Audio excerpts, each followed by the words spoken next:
Welcome to Nakava. So, kali ini kita akan ngebahas tentang jenis-jenis penanganan tepi. Sebelum aku ngebahas lebih dalam lagi tentang jenis-jenisnya tuh ada apa aja, aku pengen ngejelasin sedikit tentang tujuan dari penanganan tepi nih. Di sini aku udah nulis ya, sebenarnya tujuan dari penanganan tepi. Tujuannya itu adalah untuk memastikan algoritma pemrosesan gambar bekerja dengan baik termasuk di area tepi nih, di bagian tepi, tanpa kita kehilangan informasi penting atau menghasilkan artefak yang mengganggu saat kita memprosesi gambar itu. Dan lalu pertanyaannya, emang kenapa sih kok kita harus banget ada penanganan tepi ya? Kalau misalkan kita nggak pakai penanganan tepi, bisa nggak kita memproses gambar? Jawabannya bisa. Tapi kita bisa aja nih kehilangan informasi penting, terutama saat kita mengkonvolasi si gambar itu. Jadi itu tujuan dari penanganan tepi. Langsung aja coba kita ngebahas tentang jenis-jenisnya ada apa aja nih. Di sini aku akan ngejelasin jenis-jenis yang paling umum nih yang digunakan di penanganan tepi. Di sini aku tulis di bagian sini ya. Yang pertama itu ada namanya penanganan tepi zero padding. Dari namanya kita bisa langsung tahu sih sebenarnya ya, zero padding artinya adalah paddingnya nol. Apa itu padding? Di sini coba aku copy paste dulu. Di sini yang namanya zero padding itu adalah kita tambahin di matriks ini paddingnya zero. Padding itu apa? Padding itu luaran si tepiannya ini. Nah, di sini kita tambahin nol karena dia zero ya, zero padding. Jadi ini adalah zero padding. Simple ya. Kita tinggal nambahin nol aja di luaran tepiannya ini. Ini yang pertama, zero padding yang paling gampang sebenarnya. Kamu pasti gampang ingatnya. Dan yang kedua, itu ada namanya wrap around. Aku tulis di sini wrap around. Maksud dari wrap around itu apa? Mungkin kita translate dulu ke bahasa Indonesia nih. Wrap itu artinya bisa diartikan sebagai kita bungkus atau kita gulung nih, atau kita gulung. Maksudnya gimana? Coba kita langsung aja gambar di matriks yang udah kita punya nih. Wrap around itu kayak gimana? Kita lihat di sini ada matriks 3, 5, 2, 8 ya. Kalian coba bayangin kalau misalkan si matriks ini kita gulung nih. Urutannya di sini kan ada 3, 5, 2, 8 ya. Nah, kalau kita gulung, selanjutnya di sini apa kira-kira? Selanjutnya adalah 3, ya kan?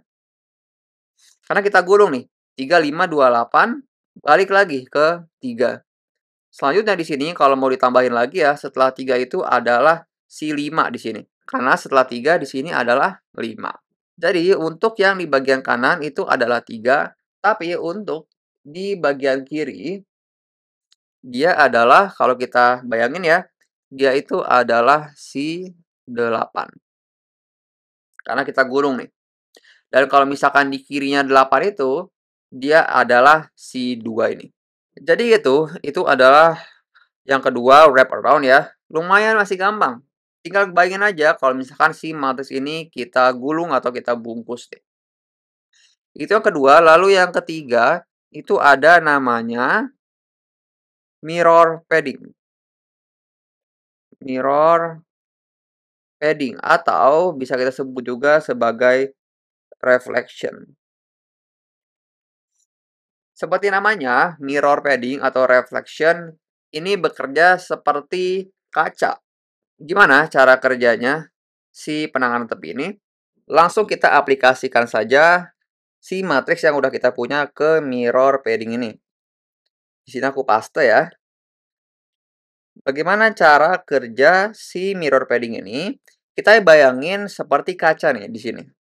Kita lihat ada 3528 ya kan? Kalau kita bayangin sebagai kaca dan dia punya reflection atau kalau di kaca kan kita bisa lihat diri kita sendiri ya. Maka selanjutnya setelah 8 itu apa? Kira-kira. Setelah 8 itu adalah si 2 ya kan? Karena dia merefleksi diri dia sendiri nih. Maka di sini bisa kita tulis 2. Di sini setelah 2, di kanan 2 ini apa kira-kira? Yaitu si 5, ya kan? Itu kalau kamu mau nambahin di bagian sini ya, bisa juga sebenarnya. Dan coba di bagian kiri ini apa? Gampang ya, tinggal kita lihat reflection-nya apa. Di sini adalah si 5 ini. Kita tulis di sini adalah 5. Kalau kamu mau nambahin di kirinya 5 itu apa? Di kirinya itu adalah si 2 ini ya. Kalau kita mau lebih perbesar lagi si penanganan tepi ini. Kita nggak cuma nambahin 1 piksel aja. Jadi itu untuk mirror padding. Yang terakhir, yang keempat di sini ada namanya replicate padding. Namanya adalah replicate padding. Gimana cara kerja si replicate padding ini? Di sini kita lihat ada 3528. Cara kerjanya adalah gampang banget sebenarnya, tinggal kita perhatikan aja piksel yang paling luar di sini. Yang paling luar itu adalah ada 8 dan ada 3 ya. Maka luarannya itu di sini adalah tinggal kita replicate aja piksel yang paling ujung, yaitu si 8 ini. Buat yang di kanan, tapi kalau yang di kiri kita pakai yang 3 di sini. Karena di sini 3 paling luar, 8 paling luar. Itu gampang banget buat yang replicate padding. Nah, jadi gitu jenis-jenis penanganan tepi dan tujuan dari penanganan tepi itu sendiri. Gampang ya? Gampang diingat.